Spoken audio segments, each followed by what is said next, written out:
Okay, so we finally get to the point where we train high-resolution images.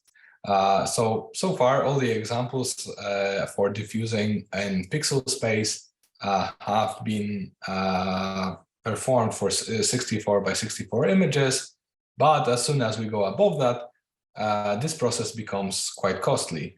Specifically for training high-resolution models directly in pixel space, it often takes hundreds of GPU days, which is not immediately accessible to many people exploring diffusion models.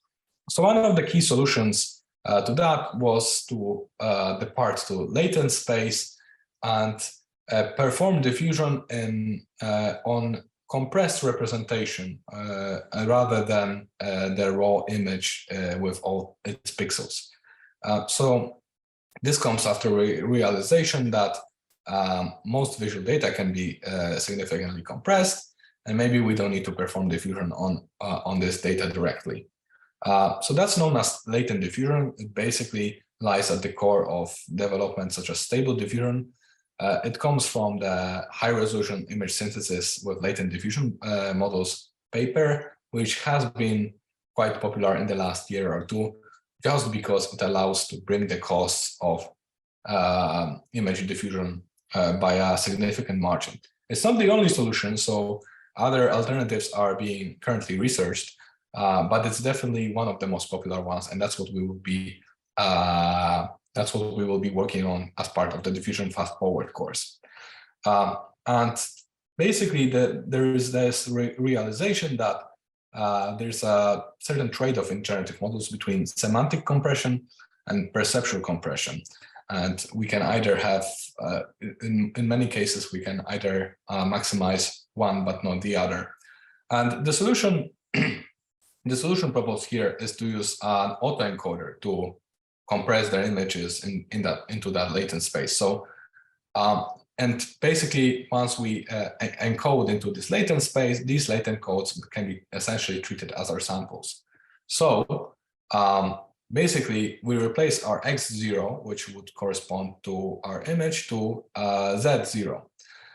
And we perform diffusion just like we would normally, but this z0 is obtained using an encoder network, okay? And then once we have generated a latent diffusion code, we can decode back to pixel space, okay? So the diagram combines several things at the same time.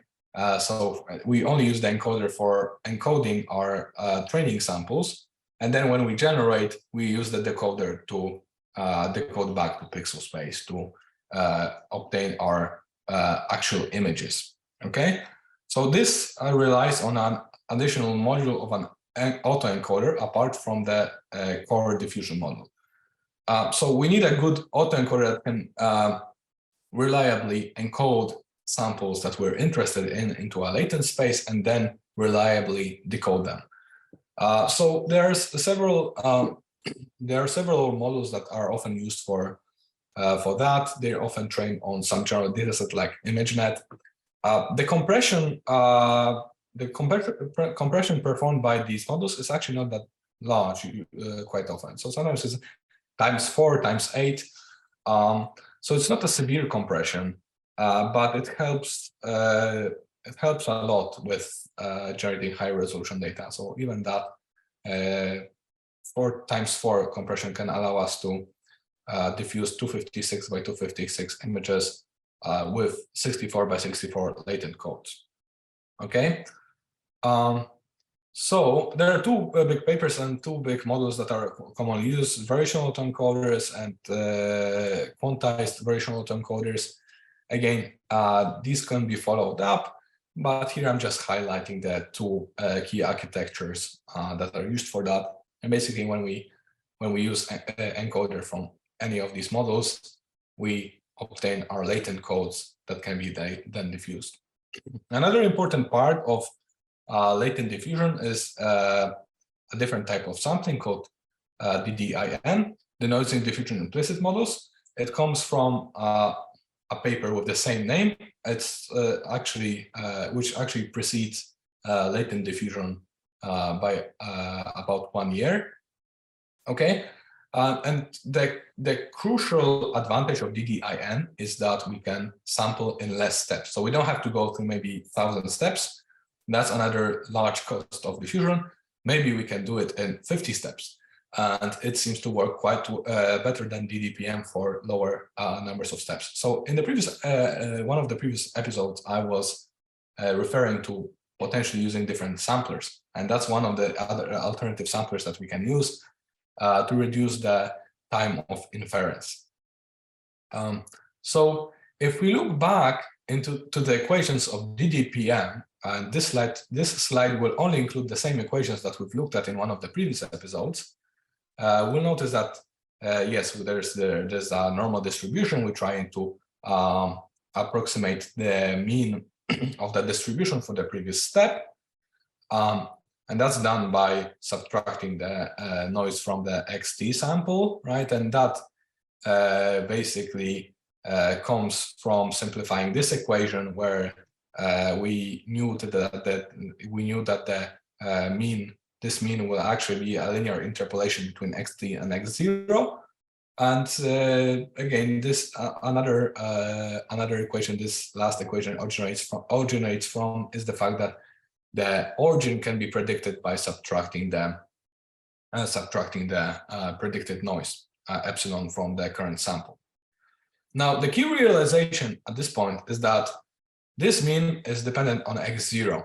So at some point, we are predicting X0 and then going back to approximate the mean of the previous step. Well, perhaps we don't have to do that. Perhaps we can approximate X0 just like we would with this equation, and then actually go a few steps further down the line instead of just going step by step. So maybe we don't have to go through 1,000 steps one after another. Maybe we can go approximate X0 on the first step, and then go maybe like jump by 100 steps rather than step by step. Okay, so that's basically what we can do for DDIM. So we know that the previous sample is a linear mixture of clean sample and previous noise. Okay, previous noise can be approximated by a Gaussian neighborhood of the current noise. And effectively, we can just use this equation that's quite simpler, which is basically the approximation of X0, our current noise, and an additional stochastic factor. And also, this stochastic factor can be controlled by an additional hyperparameter, eta, which can either take the value of 0, and in that case, we have pure DDIM, we have a fully deterministic process, or it can take a value of 1, and in that case, actually, this equation would correspond to DDPM. So we can change this factor between 0 and 1, and control the strength of this stochastic component. So DDIM is actually fully deterministic, which means that from the initial noise at X big T, we can actually deterministically map to a given X0 sample, which is quite useful for some applications. For DDPM, it's quite difficult to match the starting XT code to X0 because we're going through so many samplings on the way that we are not really able to link back to any specific origin in the reverse diffusion chain. Okay, so yeah, eta equals 1 yields a DDPM, eta equals 0 yields a DDIM, and finally the general conclusion seems to be that DDIM is much better than DDPM for low numbers of steps. So if it's 50 steps, let's say, during inference, DDIM generally tends to work better. And for large numbers of steps, like 1,000 or 2,000, DDPM is actually yielding higher fidelity of samples. Okay, so in terms of defining our sampler, we need to change the step function to incorporate the equation from the previous slide, and we also have the eta, which we can set to 0 or something above 0 to control the this stochastic factor. And again, if it's 0, it's pure DDIM where we have deterministic chain. Okay, so all these equations are actually represent the equation from the previous slide. We have the origin prediction, x0 prediction. We have a prediction of the gradient, and finally we have the prediction of the previous sample, which we either return or we return that plus the stochastic factor. Okay. So that's it for the latent diffusion and DDIM. There are other directions for achieving high resolution diffusion, as I mentioned. There's upsampling, so we can always use a super resolution model to super resolve our samples. That's another option. There's works on, I think that has been mentioned in one of the previous episodes, on variance schedule adjustment, where this noise scheduling is actually scaled based on the resolution of images, which has been found to be a very important factor. And I think that's about it. So the next episode will include a practical implementation of latent diffusion, as well as a run through a Colab notebook. I hope you stay for that.